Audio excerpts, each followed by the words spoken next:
Assalamualaikum warahmatullahi wabarakatuh. Kembali lagi ke dalam kontennya Guru Sejarah. Jadi pada kesempatan kali ini Guru Sejarah akan menampilkan sesuatu yang berbeda.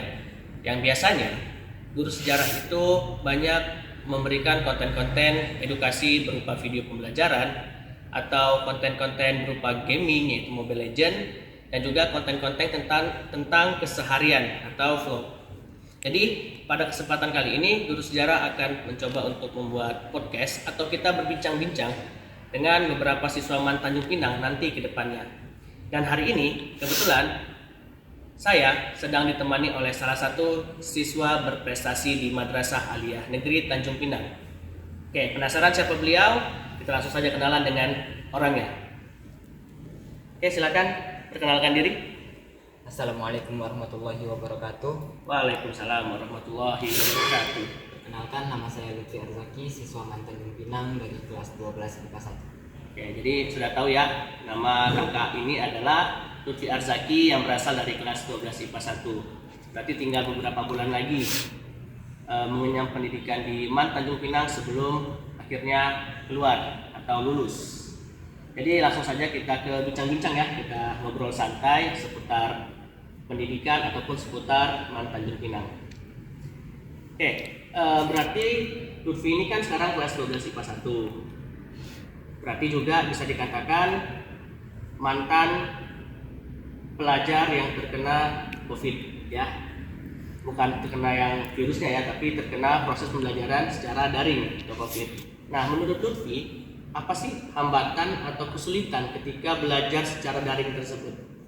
Atau malah mungkin ternyata lebih mengasihkan belajar secara daring dibandingkan tatap muka atau luring ini? Jadi pas COVID kan kita belajarnya di rumah. Betul. Jadi siswa itu kadang bangunnya kesiangan, terus ada yang belum siap untuk menerima pembelajaran, kayak harus beres-beres dulu kan. Terus materi yang disampaikan itu kurang bisa dicerna ketika belajar daring. Oh, kurang lebih memahami materi ya. Karena kan yang disampaikan biasanya berupa PPT atau cuma Zoom gitu. Oh, gitu. Berarti secara tidak langsung pembentukan karakternya itu tidak dapat ya ketika proses pembelajaran itu bersifat daring atau online tadi. Berarti untuk Lutfi sendiri lebih suka pembelajaran daring atau luring? Luring, tatap muka langsung berarti ya. Oke. Nah, tadi di awal Bapak sudah menyampaikan bahwasanya Lutfi ini salah satu siswa berprestasi di MAN Tanjung Pinang. Coba boleh dong diceritakan lomba apa saja nih yang pernah Lutfi ikuti dan dapat peringkat berapa misalnya, atau pernah meraih juara berapa dalam lomba-lomba tersebut selama di MAN, atau mungkin sebelumnya juga boleh. Jadi pas kelas 11 pernah ikut KSN kimia. Oh, kimia. Tapi cuma bisa jadi peserta. Oh, baru cuma bisa jadi peserta ya, berarti nggak lolos berarti yang untuk ke tingkat provinsi nih, yang kimia. Oke. Terus waktu kelas 11 akhir itu ikut KSN matematika, juga belum bisa, cuma masih jadi peserta. Terus kelas 12 awal ya, baru KSM matematika. Oh, KSM ya. Alhamdulillah juara satu tingkat kota. Juara satu tingkat kota. Dan lolos ke tingkat provinsi. Oke, berarti Lutfi ini pernah mengikuti 2 cabang lomba ya, berarti ya. KSN kimia dan juga KSN matematika. Oke, sedikit dijelaskan ya, kalau KSN ini adalah olimpiade yang diadakan oleh Dinas Pendidikan, yang pesertanya itu ada dari SMA, MA, dan lain-lain. Sedangkan kalau untuk KSM ini yang tadi dijelaskan juga sama Lutfi pernah mendapatkan juara 1 tingkat kota, itu adalah produk dari Kementerian Agama. Jadi beda ya. Jadi ada KSN dan juga ada KSM. Oke. Ketika mendapatkan peringkat pertama di KSM matematika itu, apa yang Lutfi rasakan? Yang pertama senang ya pastinya ya. Terus Ada nggak perasaan tertekan? Wah, saya udah lolos nih ke tingkat kota nih, mewakili kota Tanjung Pinang untuk ke provinsi. Ada nggak perasaan tertekan bahwasannya, aduh gimana ya kalau saya nggak bisa mewakili sampai ke tingkat nasional kayak gitu? Karena ada, tapi kayak dibawa santai gitu aja sambil belajar. Oh gitu, berarti nggak terlalu dipikirkan lah berarti ya. Berarti ya lolos, alhamdulillah. Nggak lolos juga belum rezeki berarti ya. Oke. Kemudian kan Lutfi ini kan bisa dikatakan pernah mengikuti beberapa lomba nih ya. Berarti kan di kelasnya ranking berarti ya. Alhamdulillah ranking 1 terus ya. Iya. Oke. Ranking 1 terus nih. Nah, coba deh boleh nggak berbagi nih tips and trick bagaimana sih cara belajar untuk cepat memahami materi di kelas supaya nanti teman-teman yang lain bisa ngikutin nih. Ya, bisa ngikutin belajar Lutfi hingga bisa mendapatkan peringkat nantinya, meraih prestasi. Ya mungkin kan ini udah terakhir ya. Ya mungkin nanti pasti jenjang kuliah ataupun di dunia kerja gitu. Boleh deh berbagi tips and trick belajar cepat untuk memahami materi. Untuk memahami materi, yang pertama pastinya mendengarkan ajaran yang diajarkan oleh guru, menyimak pembelajaran dengan sangat baik, terus fokus belajar. Oke. Terus jangan malu bertanya. Jangan malu bertanya ya. Kalau Lutfi sendiri sering nggak bertanya ketika misalnya tidak memahami suatu materi nih, entah itu di pelajaran fisika, kimia, matematika, atau yang lain gitu. Malu nggak untuk bertanya? Atau biasa aja gitu ya? Kalau saya nggak paham, saya nanya gitu. Kayak gitu. Pahamnya Respon gurunya nih, ketika anggaplah gurunya udah menjelaskan panjang lebar A sampai Z misalnya, terus tiba-tiba Lutfi ada miss di tengah-tengah nanya, respon gurunya itu welcome atau malah udah cari sendiri aja itu misalnya. biasanya selama ini welcome terus guru. Oh welcome Kalau berarti kan. kadang yang saya tanya tuh gurunya juga kurang mengerti, jadi belajar sama-sama lagi.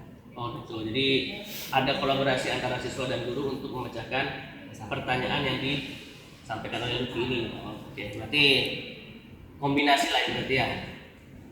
Nah, Lutfi sendiri nih kira-kira ada nggak sosok yang menginspirasi yang membuat Lutfi ini ya mempunyai semangat untuk belajar lebih gitu?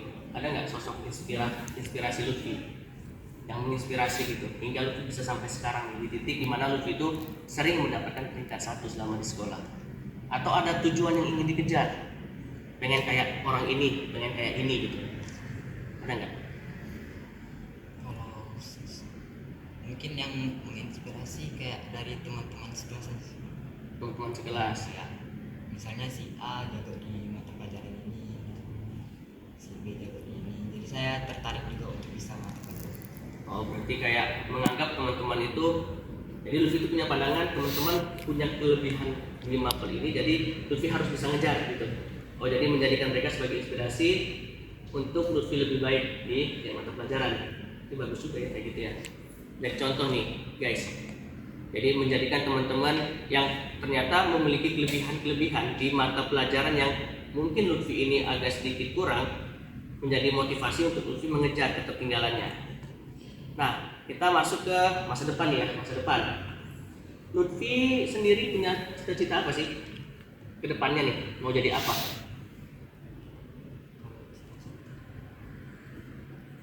Yang kayak fix kan itu belum ada, tapi kalau untuk kuliah ininya di arsitektur.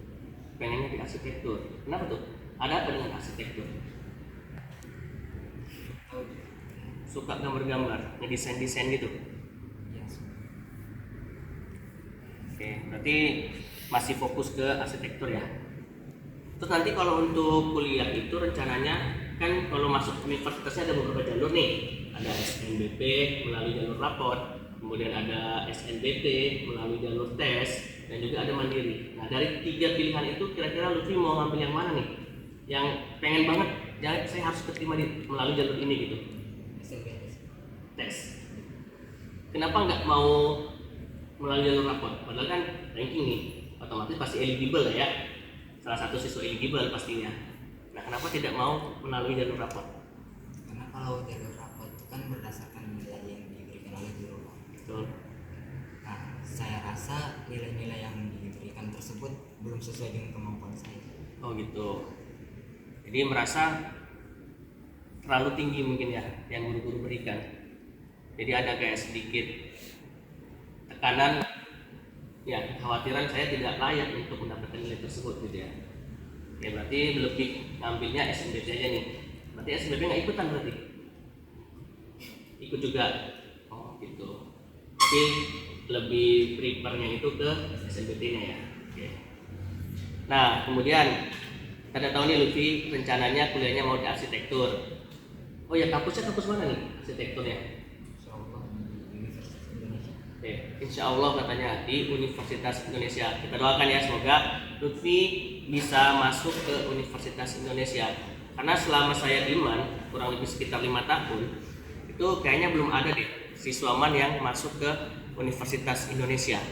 Ya mudah-mudahan Lutfi menjadi orang pertama yang bisa masuk ke UI nantinya. Kita mempunyai track record alumni dan memudahkan adik-adik kelasnya bisa masuk ke UI. Oke, ini terakhir ya, kita masuk ke segmen terakhir. Harapan Lutfi untuk MAN Tanjung Pinang. Nah kita lihat nih sekarang nih kan MAN lagi gencar membangun nih, kita bisa lihat.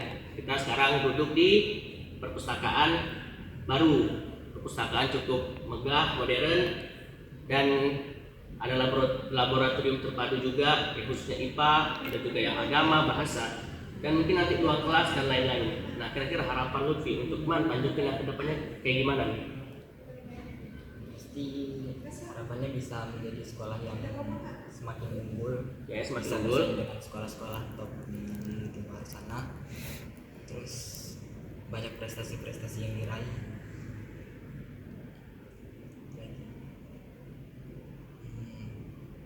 Semakin bagus mungkin nanti ruang kelasnya semakin nyaman gitu ya.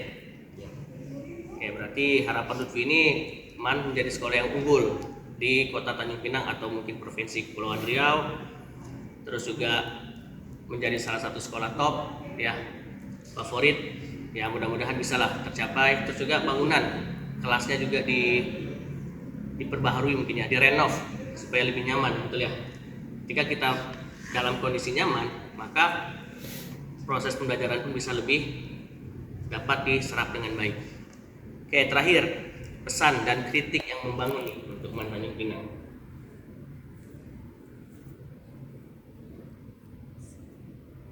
Apa pesan untuk MAN Tanjung Pinang?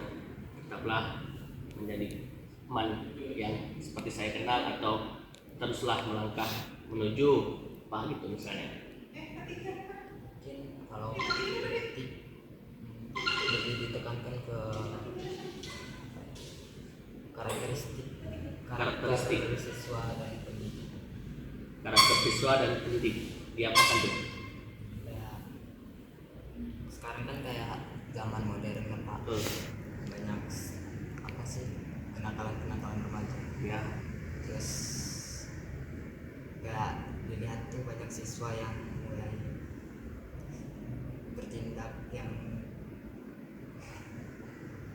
di luar batas wajar gitu ya.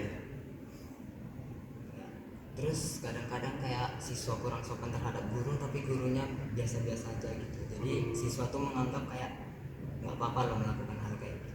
Oh gitu. Jadi kayak belum adanya ketegasan terhadap siswa-siswa yang melanggar aturan berarti ya.